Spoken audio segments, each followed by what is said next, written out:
Welcome back, class. So today we are going to do a lesson on reading nonfiction.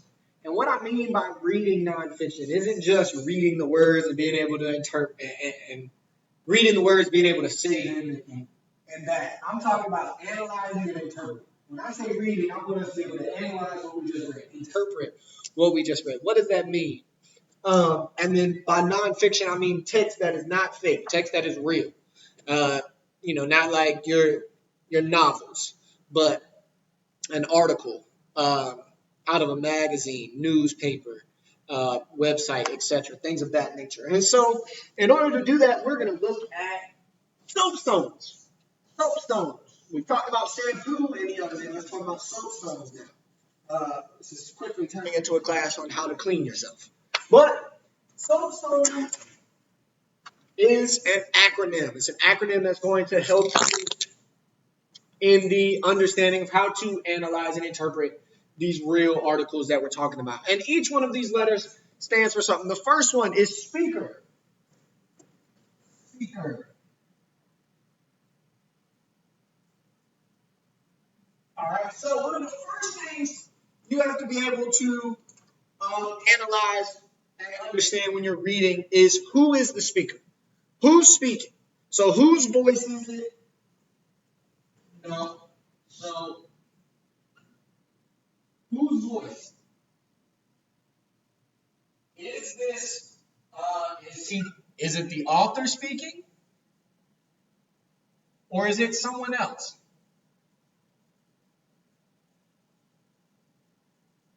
Is this the author speaking through this, or is it someone else? And all of this,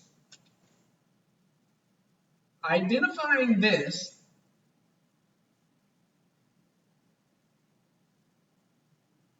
helps you understand the meaning.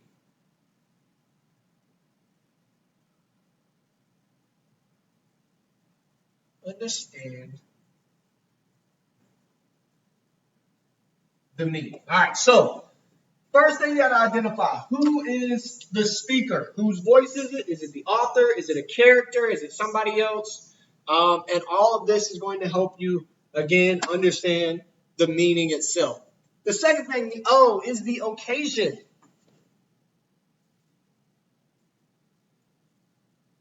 The occasion. All right? And when we talk about the occasion, we mean the time and the place, the where.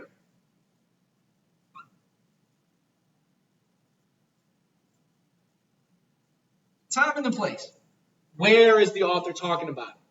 What just happened? What provoked? What led to this?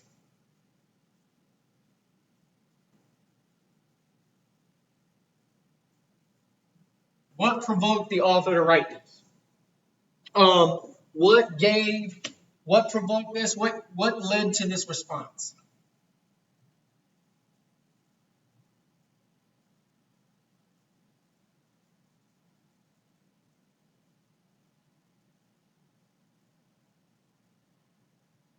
Essentially, you're looking at the cause. If the article is the effect, the occasion is the cause. All right? So time, place, what provoked it? What caused this response from the author? And sometimes when you're doing these three things, you may have to infer.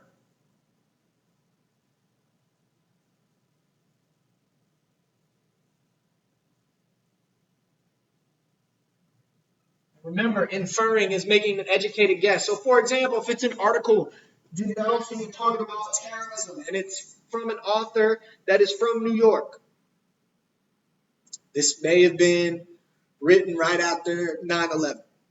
I can infer that it's an article written by an author who's from New York, talking about terrorism and how the government wasn't able to stop it. Boom. I think the occasion was 9/11. That happened right after 9/11. Just making an educated guess. The third one, the A, you're going to look at the audience. The audience.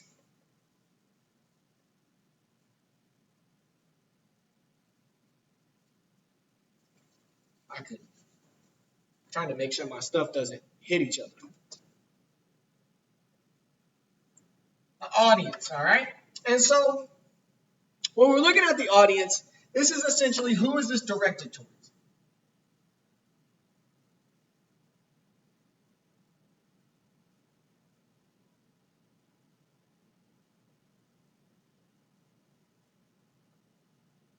Or who is the target?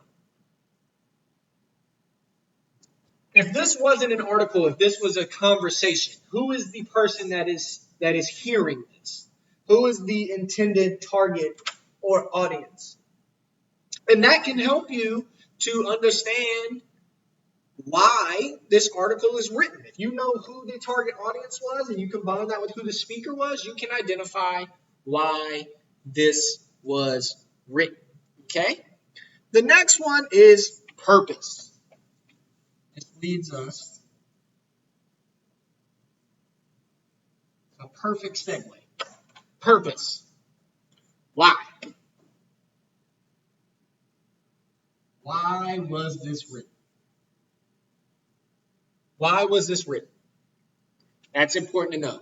What, after reading this, what should the audience do?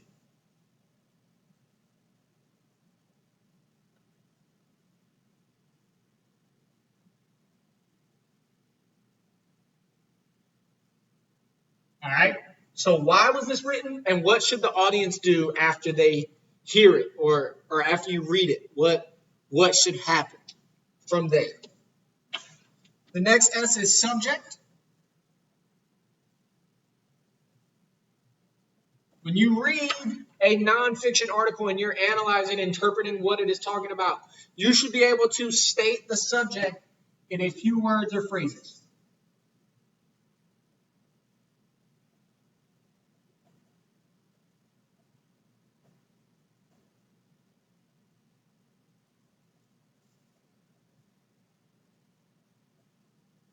State this in a few words or phrases.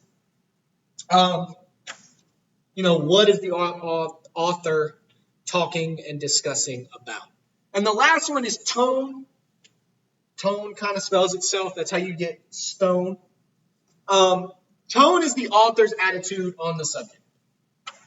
This is the author's attitude.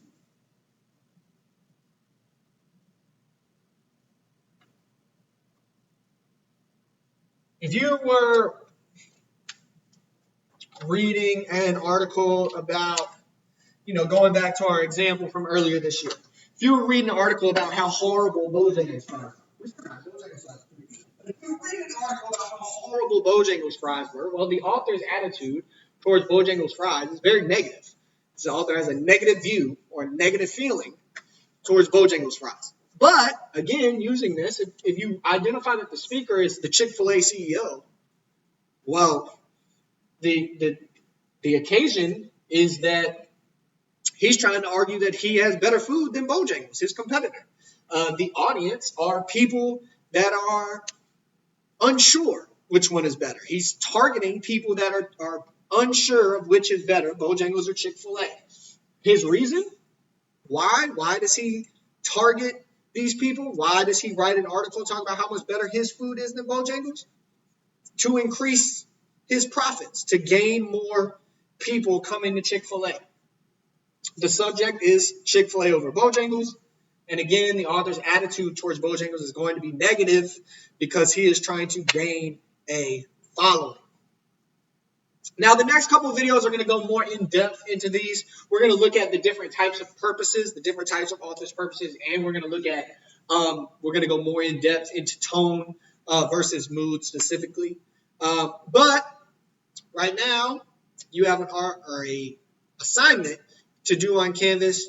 Reach out to me if you have any questions. And as always, have a great day.